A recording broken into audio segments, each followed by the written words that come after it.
यह भूतिया कुर्सी की कहानी है। कल्याणपुर नाम का एक गांव था।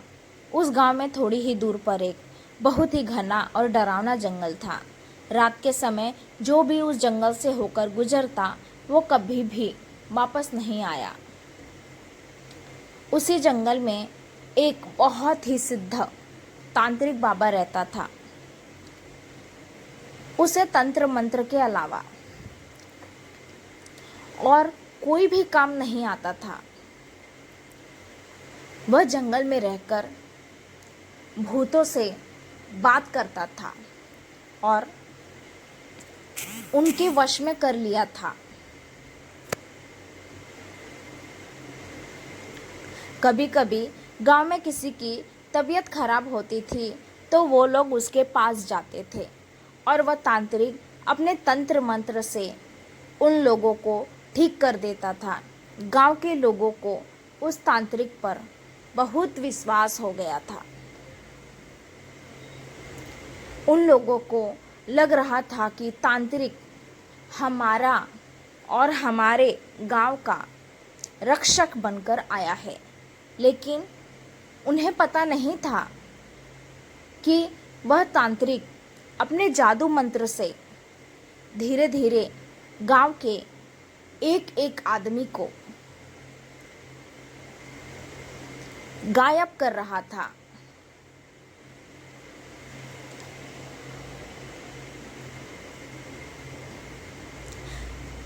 तांत्रिक के पास एक बहुत कुर्सी थी। वो कुर्सी कोई मामूली कुर्सी नहीं थी। जब भी वो पूजा पाठ करता था उसी कुर्सी पर बैठकर करता था ताकि वह सिद्ध तांत्रिक बन सके और जो चाहे वह कर सके।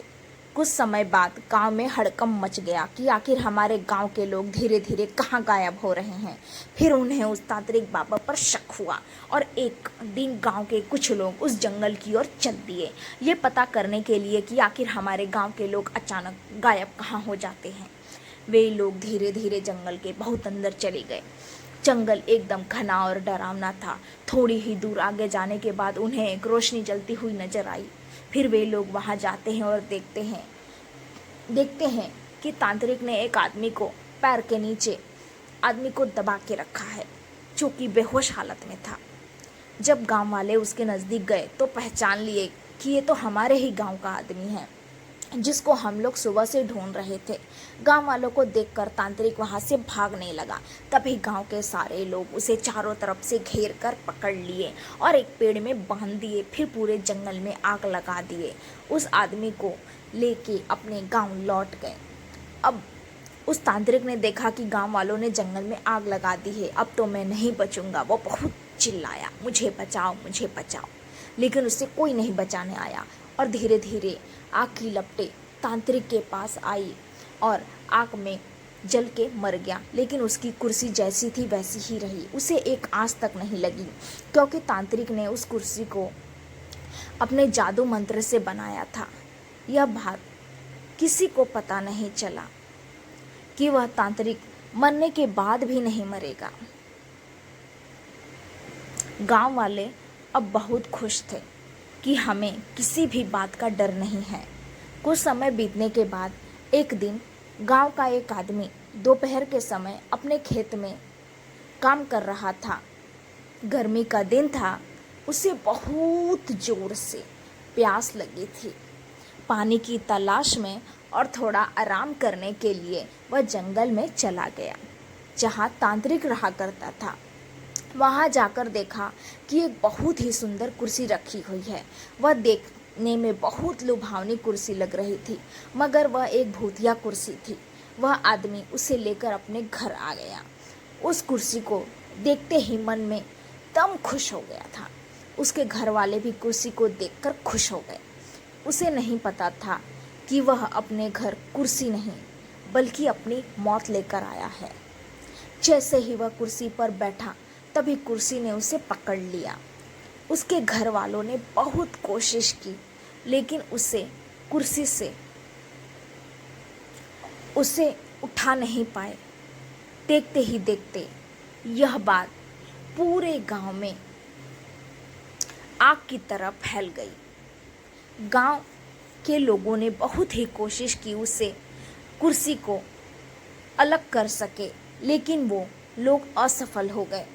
उसे काटने और तोड़ने की भी कोशिश की, लेकिन उस कुर्सी का कुछ नहीं हुआ।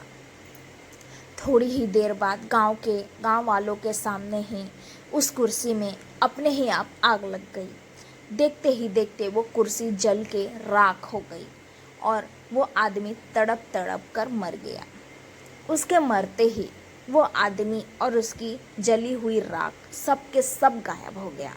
ऐसा लग रहा था कि यहाँ कुछ हुआ ही नहीं है। तब से ऐसी घटना हर 2 या 3 दिन पर गांव में होती गई। कभी कुर्सी में तो कभी टेबल में तो कभी खटिया बनकर लोगों को लुभाता रहा और उन्हें तड़पा तड़पा के मारता रहा। उस कुर्सी वाले भूत ने गांव में इतना दहशत फैला दिया कि सभी लोग गांव छोड़ने के लिए सोचने लगे।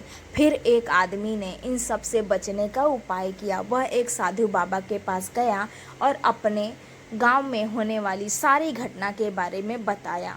दूसरे दिन सुबह सुबह ही वो साधु बाबा उस गांव में आए और सबको अपने अपने घर से घी, चावल और लाल कपड़ा लेकर आने को कहा। साधु बाबा ने उस गांव के चौराहे पर एक पूजा करवाई।